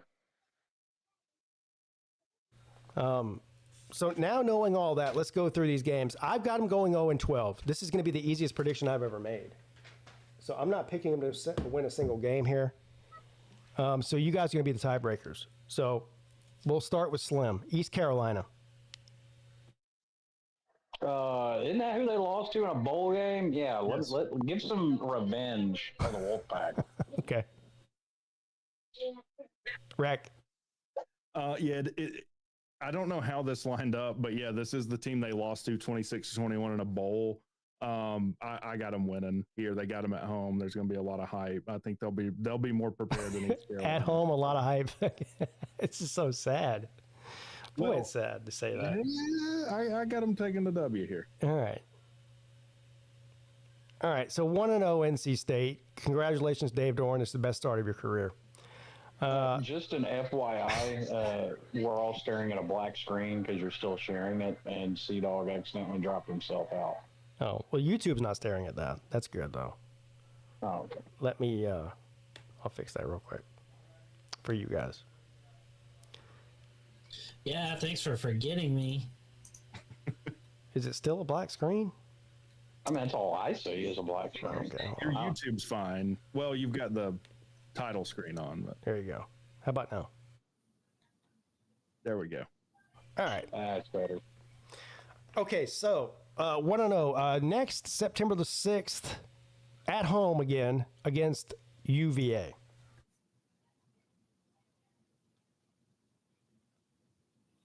I've got NC State losing. So wreck. I'm not even trolling NC State. Virginia, look, Tim Elliott's coaching for his job this year. I think he's going to be ready to play. I think they come in. I think they beat NC State. Come on. Let's go. Tony Elliott? Let's go. Tony The fighting Tony Elliott's going to beat Dave Doran. Which makes sense because, Tony Elliott is a former Tater man, and Dave Doran's used to losing to Tater man. So it does make sense. Yeah. I mean, I like Tony Elliott, and it's a good story at UVA. I do think they've gotten better and kind of gotten themselves back on track after that incident a couple years ago. I do still think NC State's a better team right now than Virginia. All right. So you know. Yeah, I can't pick freaking Virginia here. I just Right. think So 2-0. Well, no, we're split. We're tied. We have to go back to the chat. All right. You know what? I'll break the tie here and get off the bullshit. I'm picking NC State here. All right, 2-0. Yeah. Hey, you're better than me. When I commit to an 0-12 team, I commit. I know, but I'll be when it comes to a tiebreaker. I'll be honest. Otherwise, fuck NC State. Okay. Okay. Now a short week Basically saying fuck the chat. Well, I think. Well, I am the host of the show, so I think my opinion matters a little bit more than the chat. All right, so moving on after that, it's a short week. So they play Saturday, September the 6th against Virginia. Then they travel on the road for a short week on a Thursday night game at Wake Forest. What say you, Rec Talk? Wake Forest has a new coach. Wake Forest was decimated in the portal. NC State wins this game on the road. All right. Wake's in a total rebuild right now. Yeah, they are. You're right. Yeah, they really are. NC State should handily win this game. I don't know. Sea Dogs matters. It doesn't. No, we're unanimous. That's okay. Yeah. 3-0 for the Wolfpack and Dave Doran. They're about to go on a 9-game losing streak, starting with at Duke. So let's start this time. Let's start with Slim this time. At Duke. Well, Duke right now is a better football program than NC State. Handy Manny is a better football coach than Dave Doran. Got it right that time. And even though I don't know what's going on with the quarterback situation at Duke, because I couldn't be bothered to look it up. My apologies. They get Tulane's starting quarterback. They get a pretty good quarterback to replace the really good one they lost. Okay. I think Duke's just better. I think last year proved it. And, I mean, we all know, man, he's going to have a pretty good defense. Okay. Rick. Yeah, they're losing to Duke. Duke is a better team.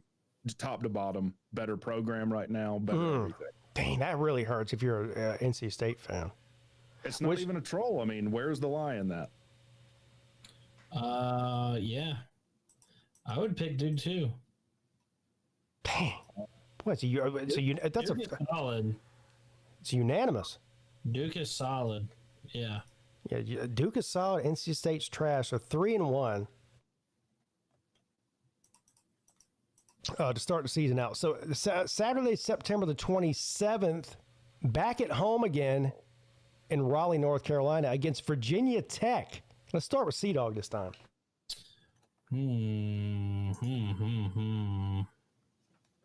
Oof. I think I might go with Virginia Tech on this one, actually. It's in Raleigh.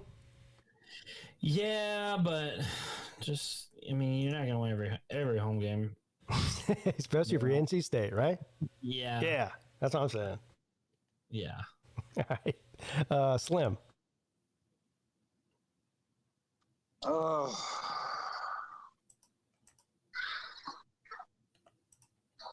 I don't know why. I don't really have a good reason.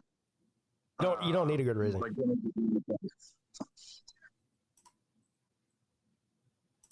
Who'd you say? Virginia Tech. Oh, wow. Look at this. So it doesn't even, Rec Talk, your pick doesn't even matter, but I still want to hear it. Yeah, this is like the South Park episode, Giant Douche versus Turd Sandwich with Virginia Tech and NC State. I don't care about either one of these teams. They're a disappointment every year. And I wish they could both lose, honestly, but I'll take NC State at home. All right. But it doesn't matter. You've been out-picked there. So 3-2, a loss at home, which would be extremely embarrassing for Dave Dorn against Virginia Tech. 3-2. Real quick before we move on to something called Campbell, which I thought was a soup, but apparently it's also a college. Thank you for the super chat. Hoghead says NC State has a legit shot at starting 6-0. I mean, I don't know if legit is the right word, but they do have a shot. I would agree with that. They'll be underdogs to Duke. They'll be underdogs to Duke. Yeah, and that game's at Duke. You're right. Yep, it's in Durham. Right. So, yeah, I don't know if I'd put money on that, but I appreciate the super chat. I don't think they'll go 6-0. I think 5-1 or like we have them 3-2 is probably more likely. One of those two things. 6-0 start for NC State would be monumental because, like we've said, their schedule's way backloaded here. They might give Dave Dorn an extension if he starts 6-0. If he starts 6-0, yeah, they might just make him the head coach from now until the Armageddon or something. Give him that lifetime contract. Just be like, hey, like until you die, you've got a job. We'll make sure your coffee has a lid on it. We'll put that in your contract. All right, so 3-2. As much as I hate Dave Dorn, I think he can beat the soup team, Campbell. So I'll just throw that out there. Anybody think they're going to lose to Campbell? No. Where is Campbell, and what? Who are they? What is that? Let me research for you. Hold on. It looks like they might be the Campbell Camels here. The Camels? That's just silly. There's no camels in the United States. So wait a minute. It's a bunch of soup kids smoking cigarettes. Is that what we got here? They're located in Buies Creek, North Carolina. I'm probably butchering that. They're known as the Fighting Camels. I should pick them to win just because that would be the funniest loss in the history of losses for Dave Dorn if he lost at a camel school. Will you let that one hump having some bitch get one over on you? All right, 4-2. This is already 4 more wins than I want. But now shit gets real. Okay, so they got through the cute first half of their schedule. Okay, blah blah blah. Campbell and whoever else. Who was the other ones? East Carolina, Wake Forest. That was all cute. Now they got to play real teams on the road at Notre Dame. Oh, Notre Dame's going to beat the soul and will to live. Yeah. Come on now. We don't even need to talk about this. Yeah, this is a 3 touchdown minimum loss. Yeah. Yeah, on the road too. On Peacock too, so they'll be saved from a bunch of people watching it. I'll watch it. You got Peacock?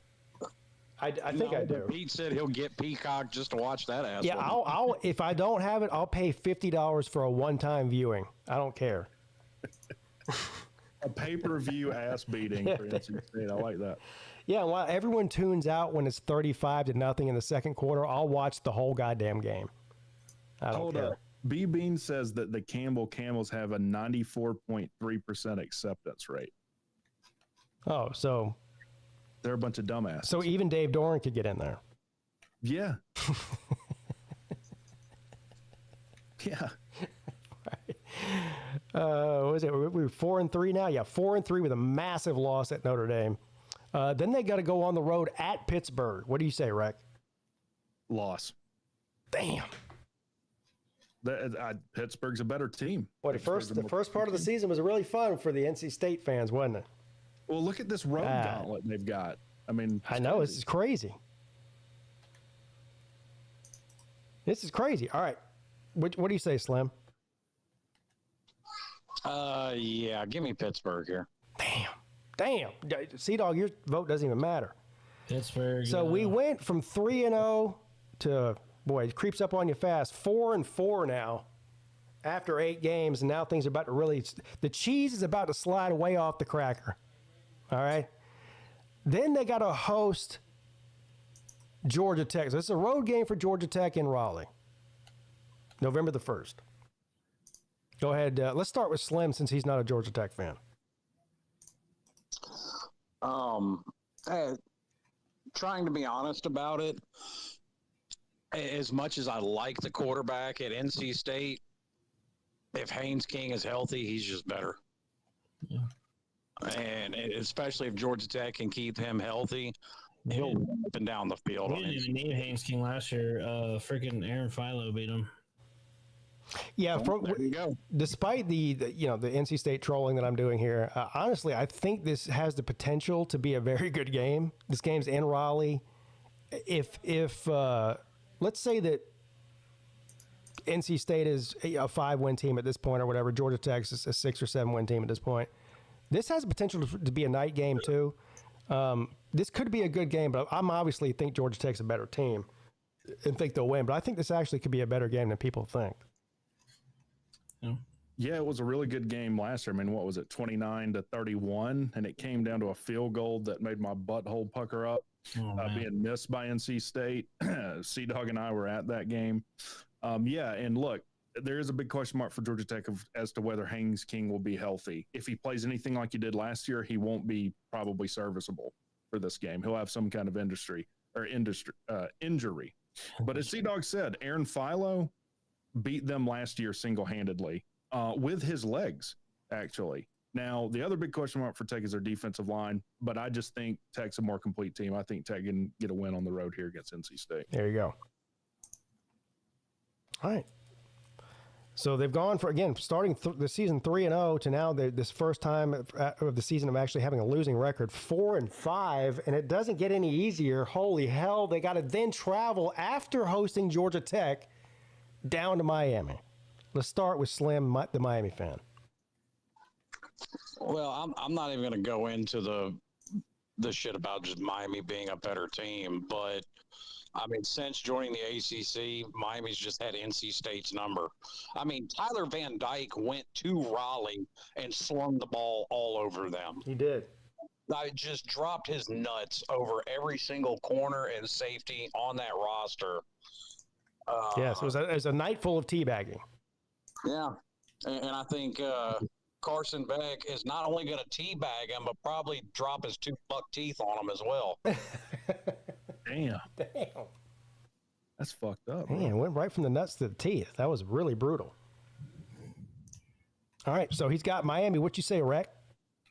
Yeah, Miami. Miami is probably 2 letter grades better at every position.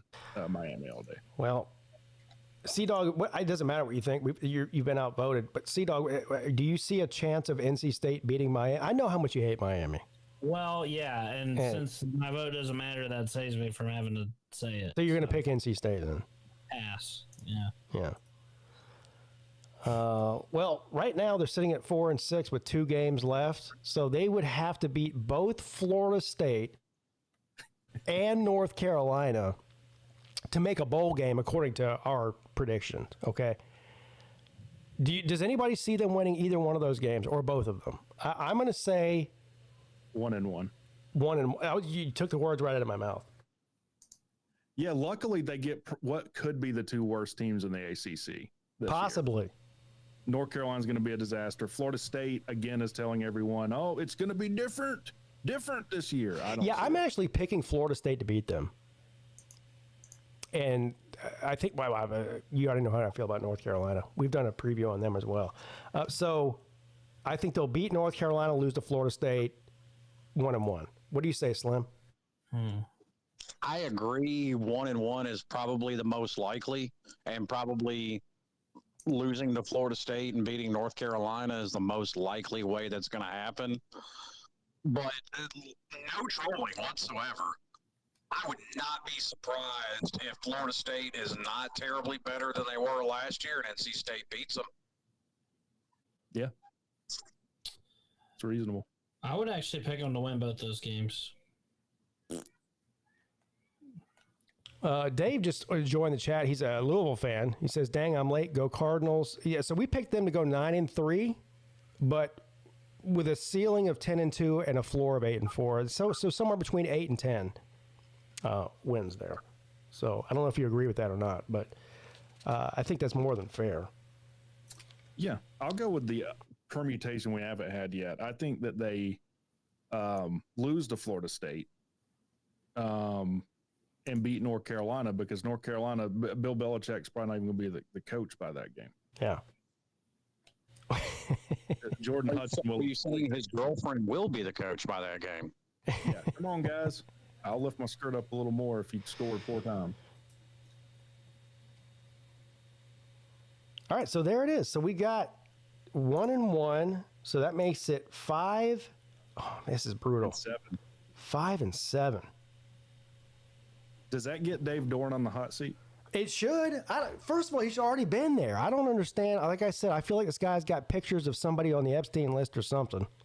I don't know. Yeah, he went 6-7 last year. If he goes 5-7 this year, then he wouldn't. Yeah, so he wouldn't even make a bowl game then, unless he got grandfathered in for some team who's going to sit the bowls out. Like that's what happened. That's starting to happen now.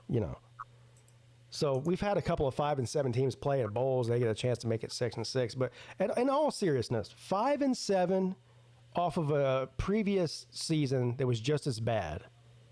And all of the things I just read you about his career,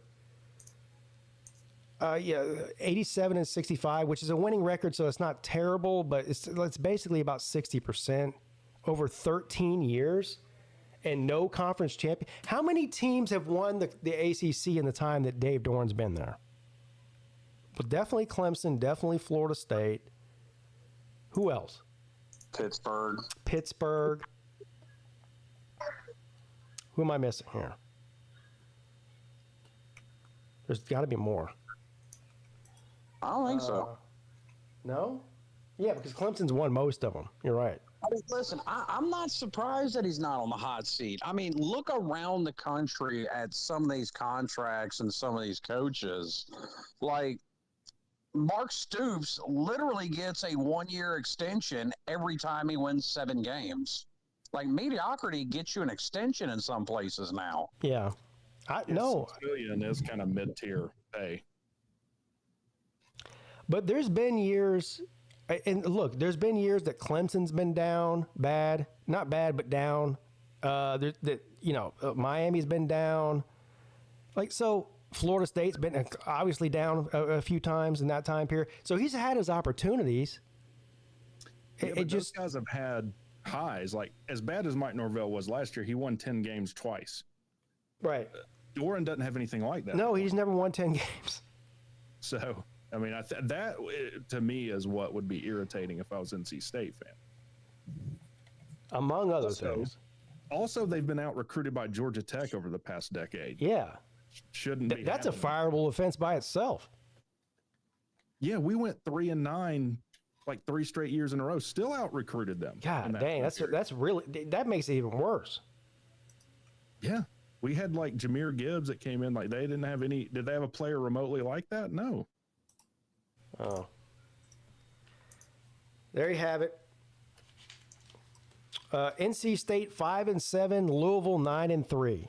Although I'm after looking at Louisville's schedule, I'm more on the road of 10-2 with them. But whatever, 9-3, 10-2, somewhere around there. Yeah, I'm more on the 8-4 with them, but that's just my personal opinion. The Clemson game will probably decide whether or not they win 10 games or not. Yeah.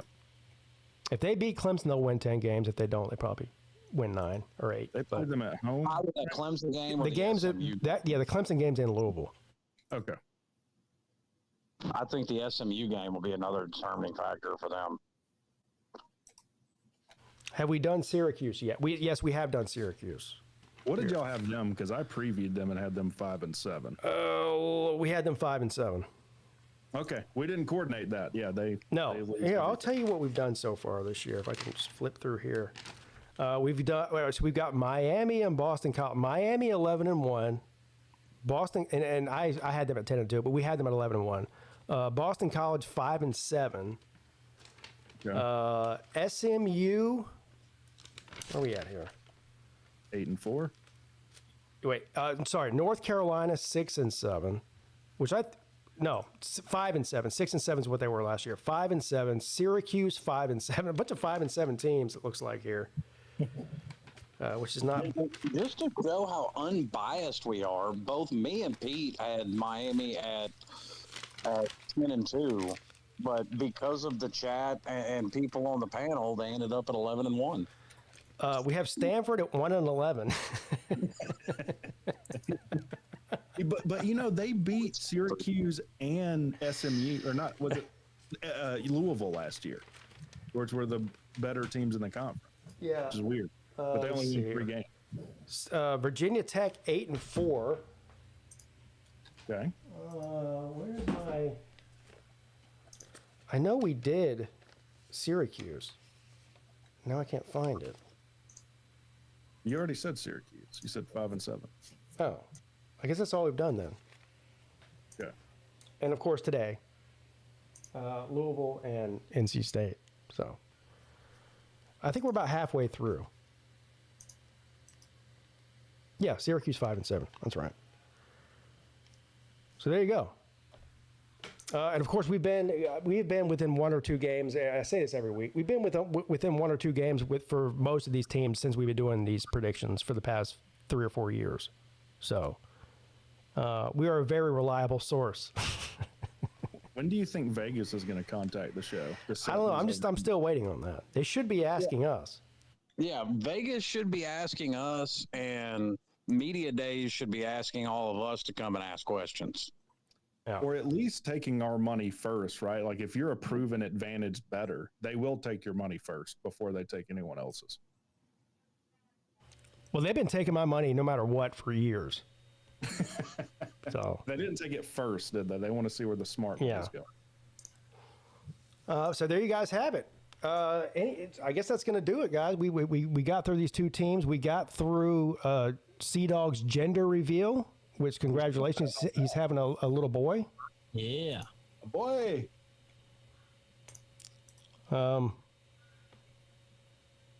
Guess that's it. Any last words for you, Slim? No, I've probably made enough of an ass of myself tonight. I don't think there's ever such thing as you making enough of an ass out of yourself, but I'll take that. Yeah, you're probably right. Yeah. All right, buddy. Well, hopefully we'll see you soon. Yeah, sir.